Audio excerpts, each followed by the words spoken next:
Welcome, and thank you for letting these old stories keep you company tonight. This is The Sleeping Shogun, a quiet place where the long night is filled with the slow, gentle tales of old Japan. Tonight we follow a single life, from its beginning to its end. A girl named Tama, carried in a wooden palanquin through an autumn dusk in the year 1578, to be married into a house she had never seen. She lived through the fall of the men who arranged her marriage, through years in a mountain valley where the snow closed the roads, and through a long confinement behind white walls in Osaka, where she read late into the night by a single, small lamp. She is remembered now by another name, Gracia, and by an ending that came in the summer of 1600. This is a war story, but we will stay far from the battlefields. What we will follow instead is the light, the wedding lanterns, the hearth in the mountain house, the domestic lamp burning in a closed room hour after hour, night after night, for 16 years. Hers was not a life of great movements. It was a life of small, quiet ones, repeated in the dark until they became a kind of strength. There is nothing here that will startle you. The ending is known, and it is told plainly and without noise, and it comes a long way from here. Nothing in this story asks anything of you. You do not need to hold on to the names or the dates or the reasons. They will pass through you as easily as the hours of the night pass through a sleeping house. So settle in now, adjust your pillow, and let your shoulders grow heavy. Let your breathing slow. If you fall asleep long before we reach the end of her life, that is exactly as it should be. The lamp will burn on without you, as it always did. Now, as the last light leaves the hills, let us begin. A bride carried through the autumn dusk. A bride carried through the autumn dusk moves along a path that has long since vanished from the maps of the living. Her progress marked only by the gentle, rhythmic swaying of a wooden palanquin and the steady chorus of evening insects that fills the closing air of late summer.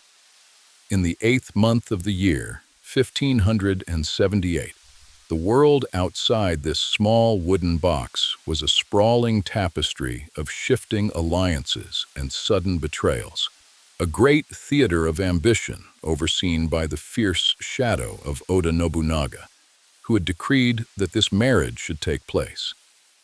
Yet inside the palanquin, where the young lady Akechi Tama sat in her heavy robes of layered silk, the vast movements of history were reduced to the simple friction of fabric against fabric and the small, warm glow of a single paper lantern hanging from the lacquer framework. She was the third daughter of Akechi Mitsuhide, a man of immense intellect and meticulous duty, and on this evening she was being carried toward the fortress of Shoryuji to become the wife of young Hosokawa Tadaoki. A great house arranging a marriage in an age of war sends a message written in the guise of a celebration, a carefully weighted alliance designed to bind two families together against the unpredictable weather of fortune.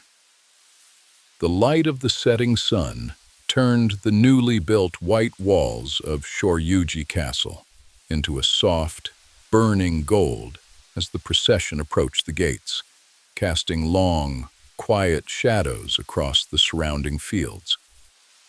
There was a particular, fragile peace to that hour, the kind of stillness that settles over the earth when the heat of the day finally breaks, leaving only the smell of dust and ripening grass and the knowledge that the dark is coming on. The young bridegroom, Hosokawa Tadaoki, was himself only 15, a youth whose life had already been shaped by the severe discipline of a warrior house and the high cultural expectations of his father, Fujitaka.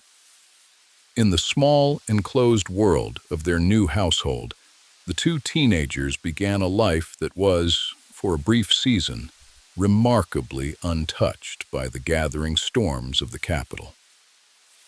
They would sit together on the polished wooden verandas of the castle, watching the moon rise over the stone walls, or listening to the wind as it moved through the pine trees in the garden. Within the narrowest spaces, entire worlds of domestic routine grow solid, anchored by the steady repetition of morning greetings and the shared silence of the evening meal, even when the wider earth is shifting beneath the foundations. Those who are destined to live through the loudest chapters of history are often granted this brief, deceptively quiet beginning, a small reservoir of peace provided before the current quickens. The castle of Shoryuji had been reinforced to serve as a guard post for the southern approaches to Kyoto, its thick ramparts and deep moats designed to withstand the brutal engineering of 16th-century warfare. Yet during those first months of their marriage, the fortress served a much gentler purpose, acting as a shell that kept the noise of the world at bay, allowing a quiet, private life to grow within its formidable perimeter. In the records that survived the subsequent fires of the century, this period is remembered as a time of unusual harmony, a brief interlude where the fierce temperament that Tadaoki would later manifest remained softened by the novelty of companionship and the influence of a shared youth. There is a profound, resting stillness in an old garden at twilight, when the colors of the flowers fade into uniform shades of gray, and the only movement is the slow, silent bat that circles the eaves of the roof. In those quiet hours, the passage of time seems to lose its character as a relentless march, turning instead into a pool of dark water, deep and perfectly still. As the autumn deepened into winter, the wedding lanterns were taken down and stored away in the dark corners of the storehouses, their paper screens folded flat and their candle ends left to cool into hard, white discs. The celebratory lights that had guided the bride through the dusk had done their work, and in their place came the ordinary, daily fires of the hearth, which burned with a low, reliable hum through the long, chilly nights of the home province. The life of a woman in such a house was a series of small, quiet movements within closed spaces. The pouring of tea, the folding of garments, the slow cultivation of a dignity that could withstand any sudden change of wind. During these early years, she moved through the rooms with a grace that drew the admiration of all who served her. Her quiet demeanor concealing a mind that was already uncommonly sharp, and a will that would not easily bend. The dusk of that first autumn eventually gave way to the deep blue shadows of winter, while the golden light on the white walls of Shoryuji settled into a pale, clean silver. With the procession long since ended and the guests dispersed to their own distant provinces, the small world of the castle grew quiet as the first frost touched the thatch of the roofs. In the room where the young wife sat, the small flame of the domestic lamp burned with a steady, unblinking eye, casting its long, gentle shadow against the sliding screens of paper and pine. The iron bars of the gates held the night at bay, and the slow, rhythmic breath of the sleeping household became the only sound that remained, rising and falling in the absolute quiet of an evening that had stopped its turning. The night the lanterns turned away. The night the lanterns turned away arrived with the swift, unblinking finality that belongs to the height of summer, shattering the quiet life that had moved from the old home province to the coast of Tango. 2 years after their marriage at Shoryuji, in the late summer of 1580, Hosokawa Tadaoki had been granted the lordship of the northern sea lands, and the young family had relocated their household to the newly established castle at Miyazu. It was here, by the edge of the gray northern waters, that the 6th month of 1582 found them. A single messenger, sweating and wild-eyed from the road, brought the word that Akechi Mitsuhito had turned his banners against Oda Nobunaga at the temple of Honnoji, an act of sudden defiance that instantaneously refashioned his daughter from a treasured bridge between great houses into the flesh and blood of a traitor. In the grand calculations of the capital, such a transformation is merely a shift in political alignment, a necessary recalculation of loyalties that men of war perform with a practiced coldness. Yet within the private quarters of the young wife, the news did not announce itself as a grand historical pivot, but rather as a sudden, heavy silence that emptied the rooms of their light and filled the corridors with the low, hurried whispering of servants who no longer knew how to look her in the eye.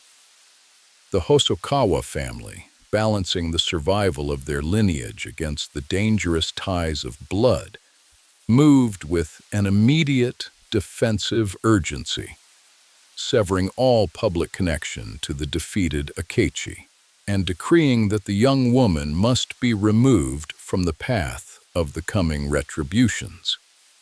It is said that her departure from the coastal castle of Miyazu was conducted under the deep cover of a moonless night, the entire undertaking reduced to the small, furtive movements of a minimal escort.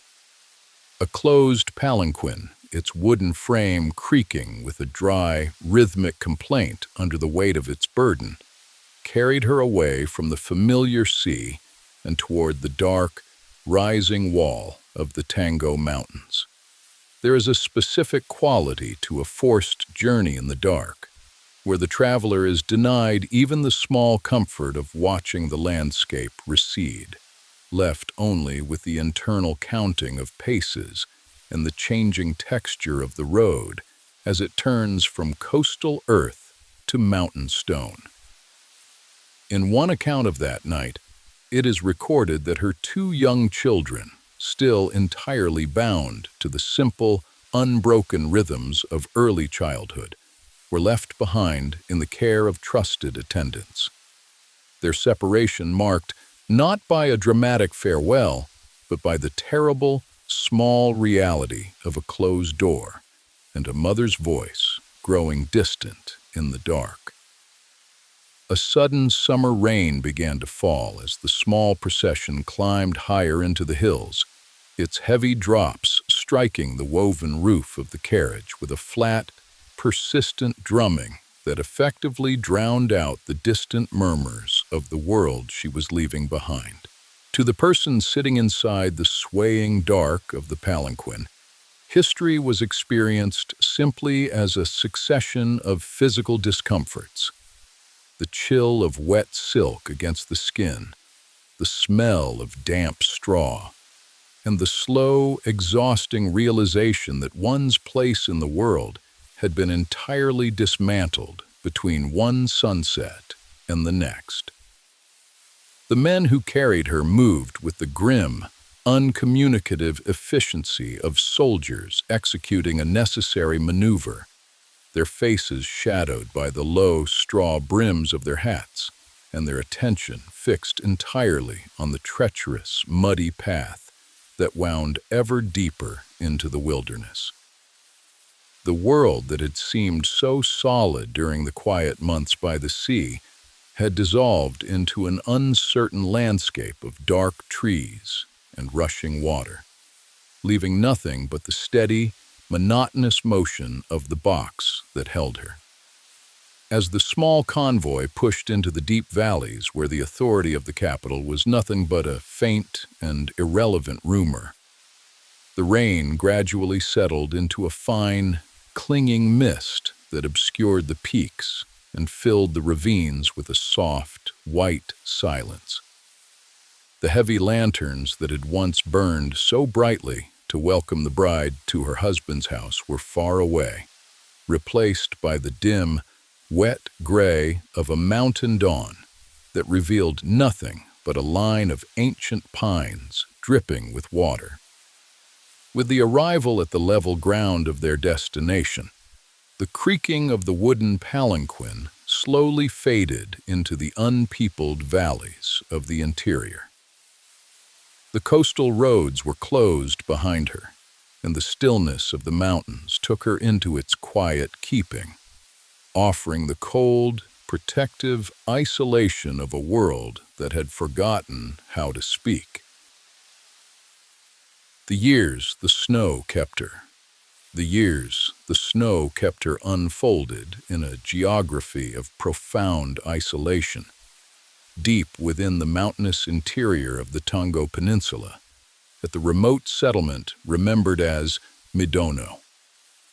Following the abrupt departure from the coast in the midsummer of 1582, this high, unpeopled valley became the perimeter of her world, a sanctuary of cold timber and earth where the fierce political storms of the capital faded into the minor, repetitive sounds of the wilderness. It is said that when a family of great rank seeks to shelter a remnant of a broken lineage, they choose a place where the heavy canopy of the trees and the steepness of the ravines act as silent wardens, rendering any formal display of force entirely unnecessary. In this quiet refuge, away from the immediate retributions that followed her father's defeat, the Lady Tama found her life reduced to the simplest, most domestic elements: the gathering of firewood, the carrying of water from the ancient well, and the long, slow observation of the seasons as they moved across the peaks. There is a resting quality to such a space, an unspoken agreement between the occupant and the landscape that allows the self to settle into a deep, protective quiet. Later traditions, emerging from an age that preferred its historical portraits to be drawn with sharp lines of unmitigated suffering, often characterized this period as a season of harsh and cruel imprisonment, painting the mountain home as a desolate cage. Yet the records preserved by those who knew the valley suggest a far more balanced reality, presenting a life that, while stripped of its former luxury, was sustained by the quiet dignity of the local inhabitants. The Midono Shu, who watched over her small household with a protective, unspoken loyalty. It was during these quiet months, in the late summer of 1583, that she gave birth to her second son, Akechi, an event that itself quietly refutes the notion of a brutal, unyielding captivity, suggesting instead a space where life could still find room to renew itself.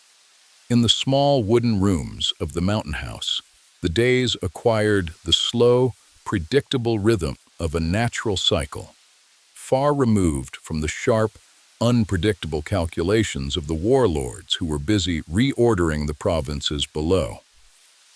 By local tradition, a verse said to be hers suggests that while the minds of men and the fortunes of the world are notoriously shifting, the sheer, indifferent hardship of one's circumstances remains remarkably constant.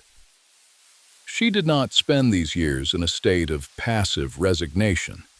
Rather, The local memory of the peninsula suggests she spent her hours teaching the children of the valley to read and write, and during a season when an autumn sickness moved through the small hamlets, she quieted the fears of the mothers by brushing verses of protection upon slips of white paper to be placed above their doors. A naturally stubborn and formidable will often discovers its true depth not when leading armies, but when forced to stand perfectly still in a quiet room, waiting for the world to change. As the second winter of her stay deepened, the great snows of the northern coast arrived with a vast, sweeping stillness that effectively erased the paths and brought a heavy, uniform silence to the valley. The small fires of the hearth, fed by the dry pine logs gathered during the autumn, burned with a low, internal hum, casting long, peaceful shadows across the simple timber walls. Outside, the world had dissolved into a single, clean expanse of white, where the only movement was the slow, occasional release of a heavy drift from the branch of an ancient cedar tree. In the room where she sat, the winter light reflected from the snow outside filled the space with a pale, motionless silver. The falling of a single spark upon the ash became the only event remaining, as the deep, all-absorbing quiet of the winter took the house into its absolute keeping. A house that was also a cage. A house that was also a cage received her in the spring of 1584, when the authorities in the capital finally permitted her return from the mountain valleys to the blossoming margins of Osaka. Through the mediation of powerful interests and the formal consent of Toyotomi Hideyoshi, the Lady Tama was restored to her status as the legitimate wife of Hosokawa Tadaoki. Her long isolation in Midono ending not with a grand proclamation, but with the quiet realignment of a family's domestic geography. Her new residence at Tamatsukuri was a structure of immense refinement, its polished timber corridors and expansive stone foundations designed to reflect the rising fortunes of a warrior house that had successfully navigated the hazardous currents of the post-Nobunaga era. Yet for the woman who moved through these elegant, high-walled enclosures, the return to society was less a restoration of freedom than a translation of her confinement into a more permanent and decorative medium. The thick gates of the estate and the vigilant presence of armed retainers served a dual purpose, functioning outwardly as a necessary defense against the volatile politics of the city, while inwardly establishing a rigid perimeter that effectively severed her from the ordinary life of the streets. Great power frequently arranges its domestic sanctuaries to resemble its fortresses, employing the same heavy timbers and the same watchful eyes to preserve a security that feels remarkably like an interrogation. The architecture of the Tamatsukuri residence was deliberately arranged to minimize her contact with the outside world, creating a series of inner chambers where her days were meant to unfold in a state of quiet, predictable seclusion. This intense domestic isolation was largely dictated by the deep, possessive anxiety of her husband, whose devotion to her person was famously tangled with a fierce, unstable temperament that could turn from intense protectiveness to sudden violence without warning. The family's own later records preserved an incident from this period, noting that when Tadaoki had executed a craftsman within the estate for some minor offense, he chose to wipe the blood from his blade directly onto the sleeve of his wife's garment, testing her composure against the immediate presence of death. The chroniclers suggest she met this provocation not with the tears or submission expected of a spouse, but with a cold, terrifying stillness, continuing to wear the blood-stained silk for days, until he himself grew uncomfortable and demanded its removal. Such fragments of domestic memory reveal a personality far removed from the passive, idealized martyr of later romantic legends, showcasing her sharp, characteristic pride. The inner life within a closed space does not naturally soften. Rather, like a stream forced into a narrow stone channel, its current frequently quickens, and its edges grow more pronounced. In the silence of her chambers, away from the governance of the court and the public duties of her rank, her sharp intellect turned inward, examining the structures of her own existence with the same meticulous precision her father had brought to the governance of provinces. She refused to adopt the comfortable, unthinking routines of the other women of her station, choosing instead to occupy her long hours with the study of difficult texts and the silent cultivation of a dignity that owed nothing to the approval of her husband or the favor of the regent. The true danger of an absolute cage is not that it breaks the spirit, but that it refines it too perfectly, stripping away all the ordinary distractions of life until nothing remains but the essential, unyielding core of the self. Her daily movements, the slow, deliberate arrangement of her writing materials, the silent contemplation of the small quadrangle of sky visible between the eaves, became a quiet form of resistance, a declaration that while her body might be contained within the Tamatsukuri walls, her mind remained an unmapped territory. As the years within the Osaka estate lengthened into a repetitive pattern of long summer shadows and pale winter twilights, the heavy wooden gates of the compound remained firmly set against the noise of the rising metropolis. The life within the inner rooms adjusted itself to the low, muffled sounds of the household, the distant sliding of a screen, the regular footfalls of the night watchman pacing the gravel pathways, and the occasional cry of a bird flying high above the tiled roofs. The small domestic lamps that illuminated her evenings were lit at the exact same hour each day, their small, contained flames burning with a rigid constancy that mirrored the absolute predictability of her confinement. With the falling of the dark, the heavy iron latches of the main portal dropped into place with a dull, echoing thud. The entire estate settled into the deep, defensive stillness of a well-guarded vault, holding the silence intact against the pressure of the city outside. The water that fell in secret. The water that fell in secret defined the shift in her internal landscape during the turning of the seasons in 1587, a year when the political weather of the capital grew sharp and perilous once more. In the 6th month of that year, Toyotomi Hideyoshi issued his sudden edict banishing the foreign missionaries from the ports of the south, an executive decree that instantly turned the practice of the Western faith from an exotic court novelty into an act of dangerous sedition.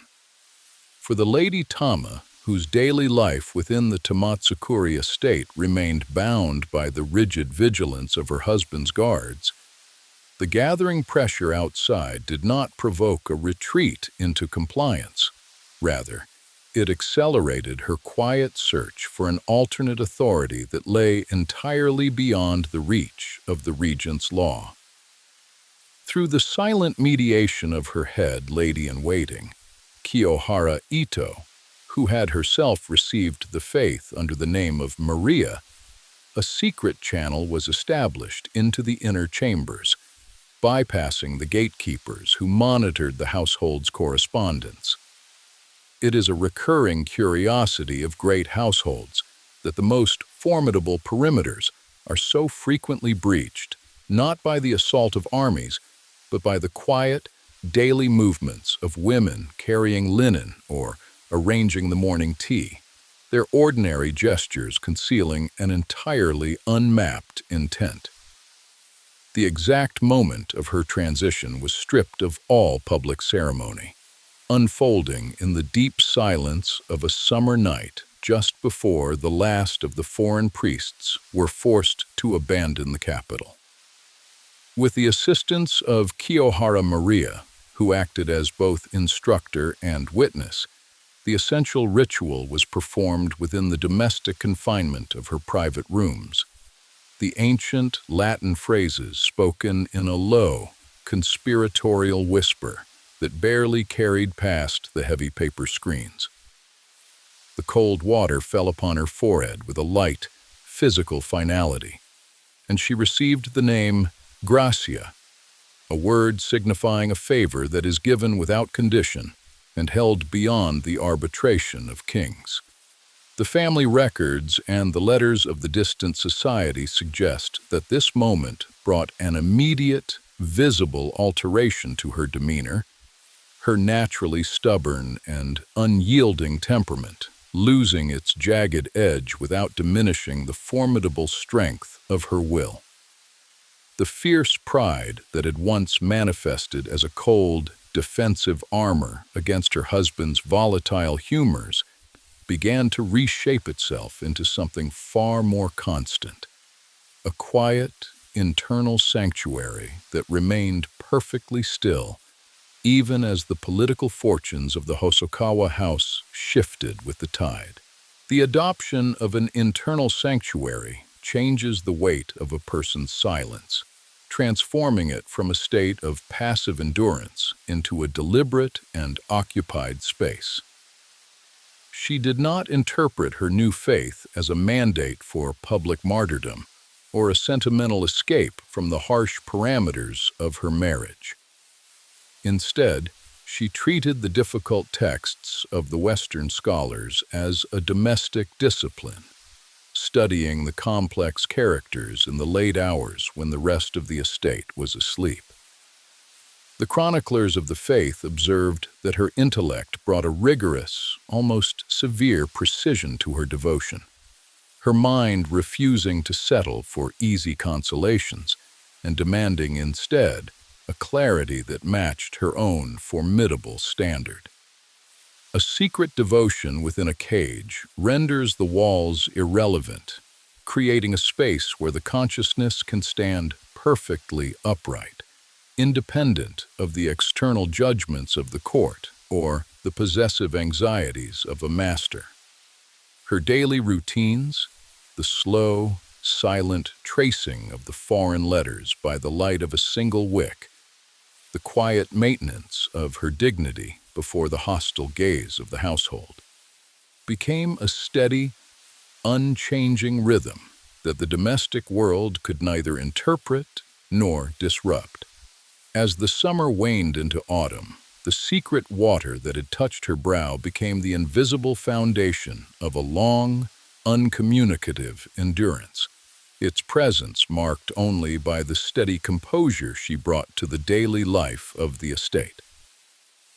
The small oil lamp by which she read through the night burned with a calm, uniform intensity, its wick adjusted to prevent the sudden flares that might draw the attention of the night watchmen pacing the outer verandas. Outside the residence, the capital continued its loud, unstable transformation, its streets filled with the movement of troops and the shifting alliances of a nation preparing for another division of the land. Inside the inner chambers, the light remained perfectly fixed, casting a single, long shadow against the polished cedar beams of the ceiling, while the oil slowly consumed itself. in the dark. The night deepened. The distant murmurs of the city dissolved into the uniform rustle of the autumn foliage, and the domestic lamp settled into its quiet, solitary work, burning with a stubborn and absolute stillness until the first pale gray of the morning touched the paper screens. The lamp she read by, night after night. The lamp she read by, night after night, illuminated a vast and unrecorded expanse of winter twilights and summer dawns, measuring out more than a decade of patient, internal vigilance within the high cedar walls of the Osaka residence.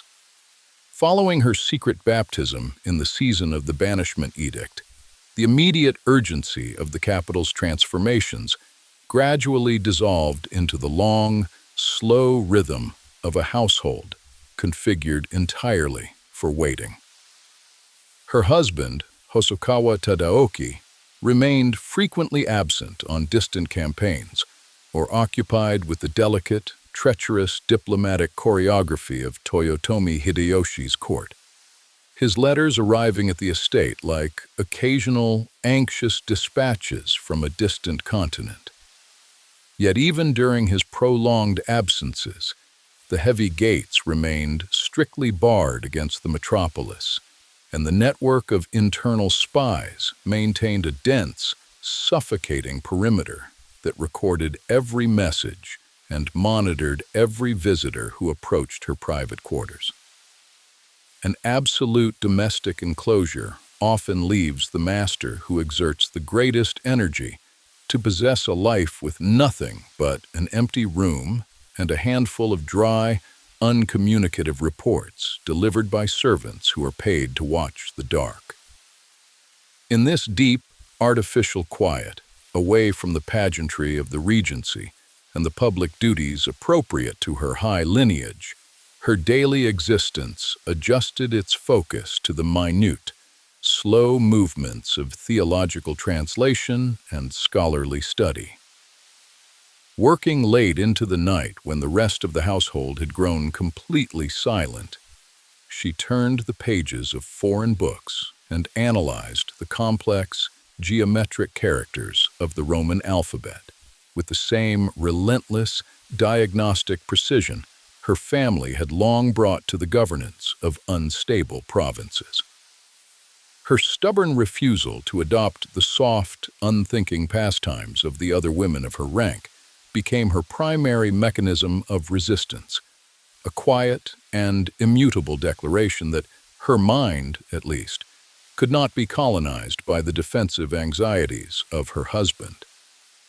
The letters that occasionally reached the Jesuit archives in distant ports noted that her grasp of the complex texts was uncommonly sharp, and that her devotion had assumed a severe, intellectual character that rejected easy sentimentality in favor of a cold, structural clarity.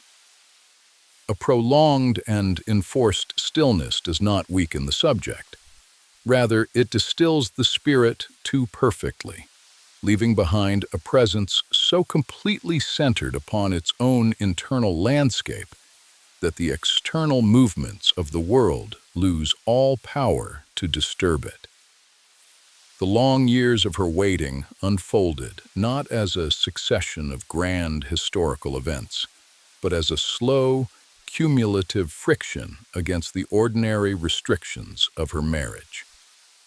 She maintained a formidable, almost unreadable dignity that kept both her volatile husband and the watchful household at an absolute, chilling distance, navigating her isolated reality without relying on public consolations. When the dispatches from the south brought word of escalating conflicts and the ultimate, sudden collapse of the regent's lineage, she met the news with the same calm, unblinking composure that she brought to the slow cultivation of her daily prayers. Human resilience within an absolute cage depends upon the steady, deliberate creation of an inner sanctuary, whose laws are entirely independent of the politics of the street or the violent humors of a master. Her life had become a series of quiet, repetitive tasks performed with a perfect, almost mechanical grace. The slow grinding of ink upon the stone, the silent tracing of a Latin verse, and the careful trimming of the linen wick that preserved her light against the cold drafts of the corridor.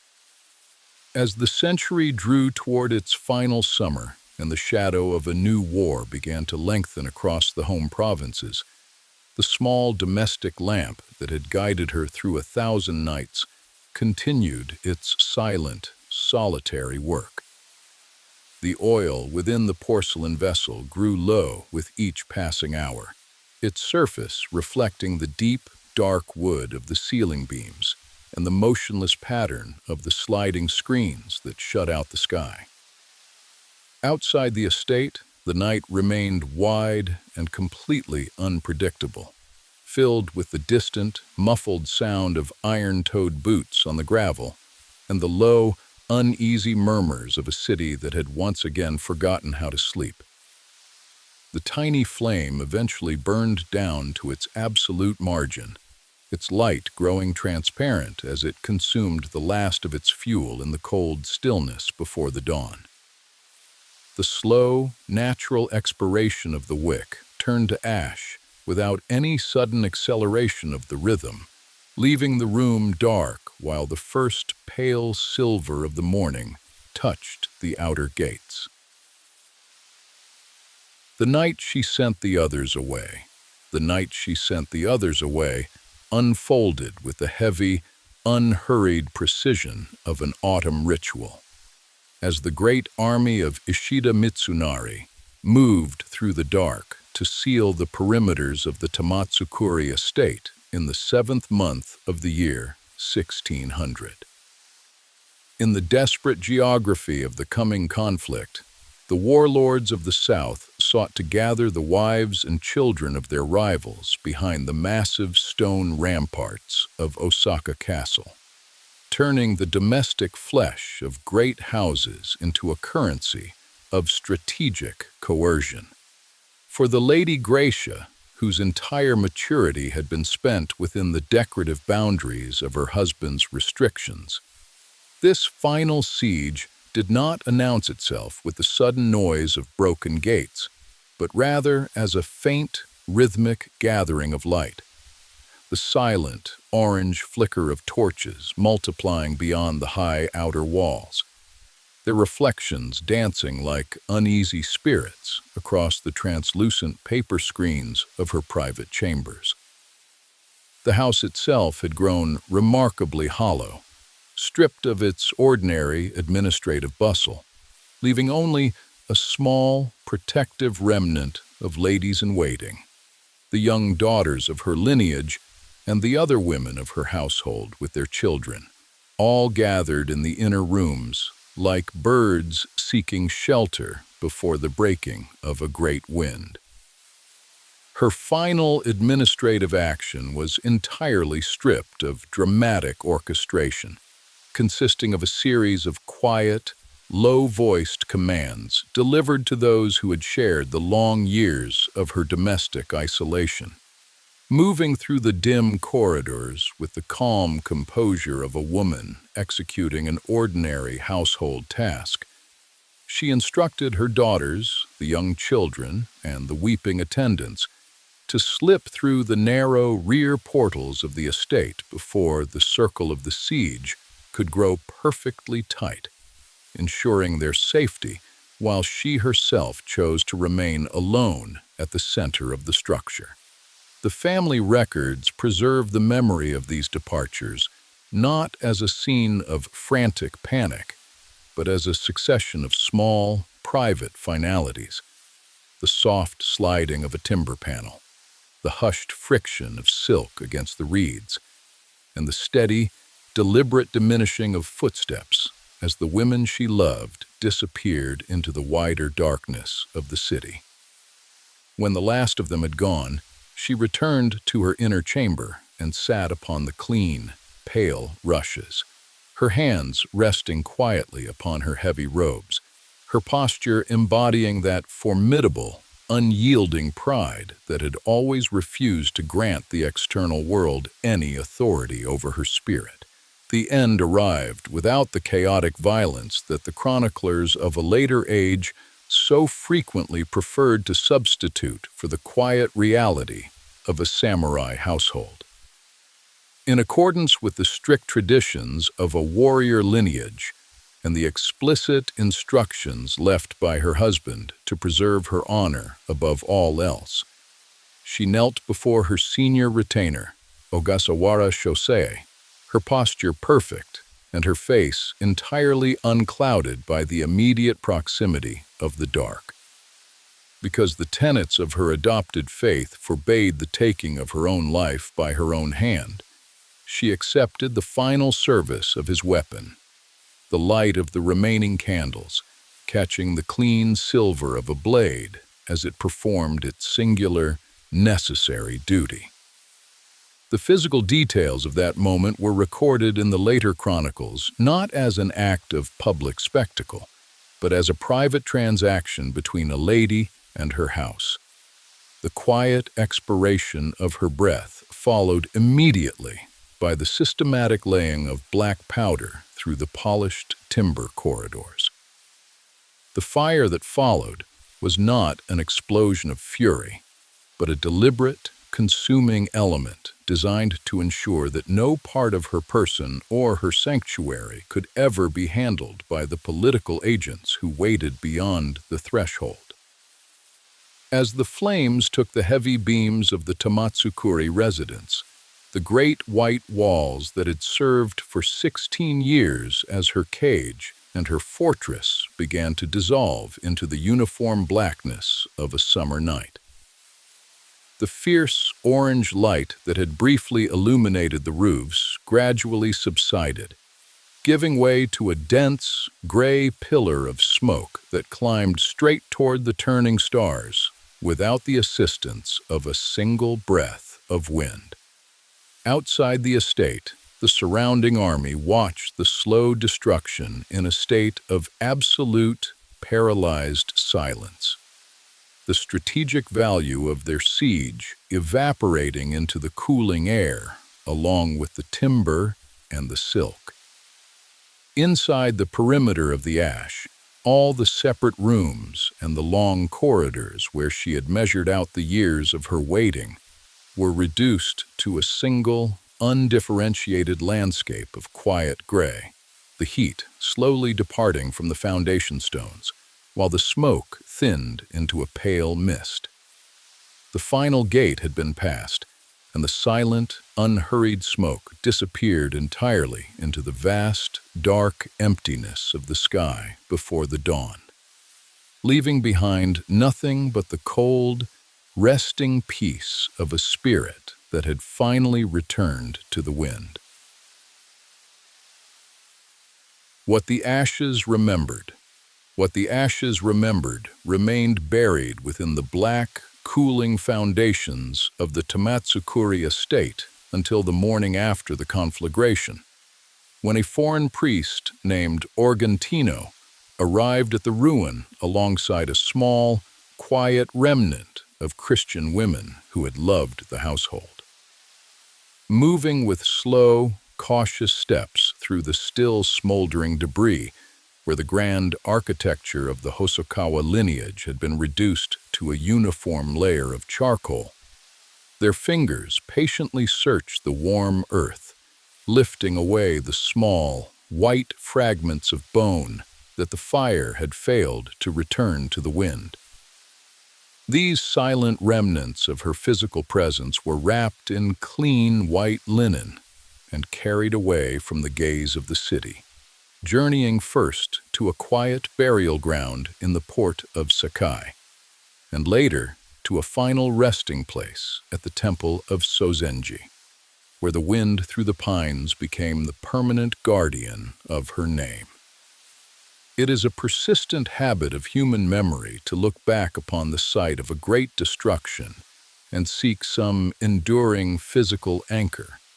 as if the immense spirit of a person could truly be contained within a handful of calcined stone or the narrow perimeter of a stone monument, raised by subsequent generations.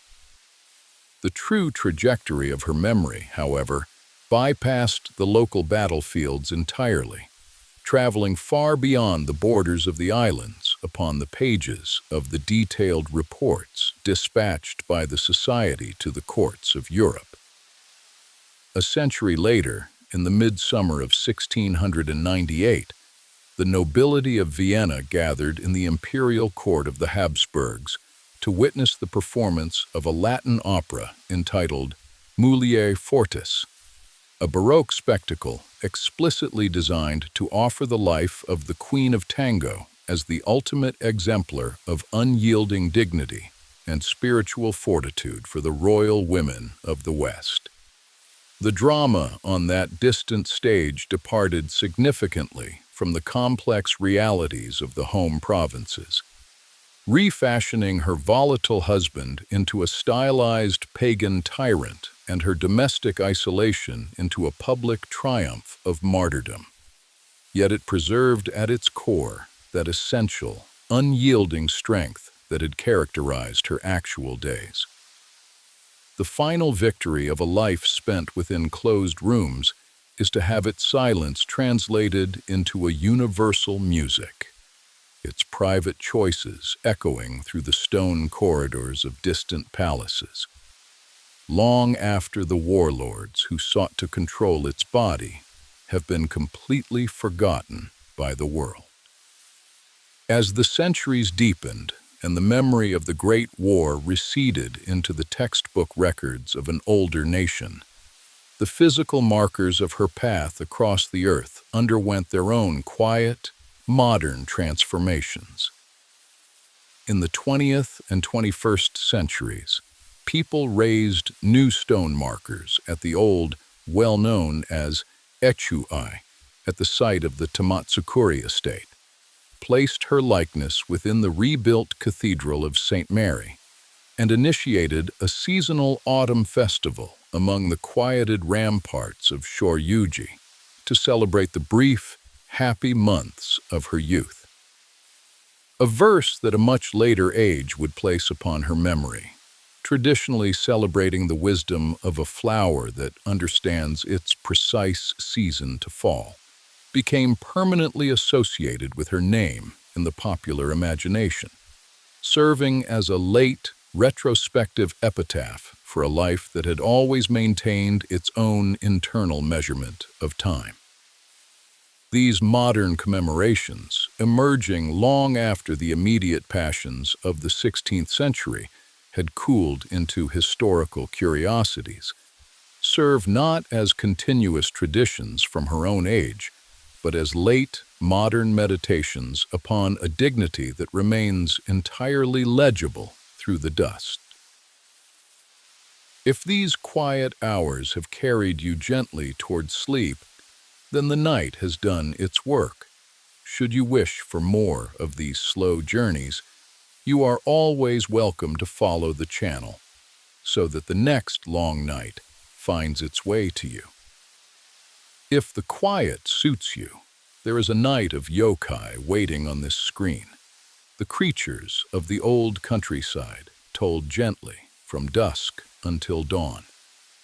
And if you would rather stay with the war years, there is the story of the great storms that turned back an empire from these shores.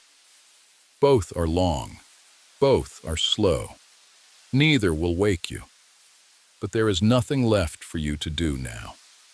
Adjust your quilt once more. Let your breathing settle into the slow rhythm of the morning and rest easily and completely until the day is fully wide.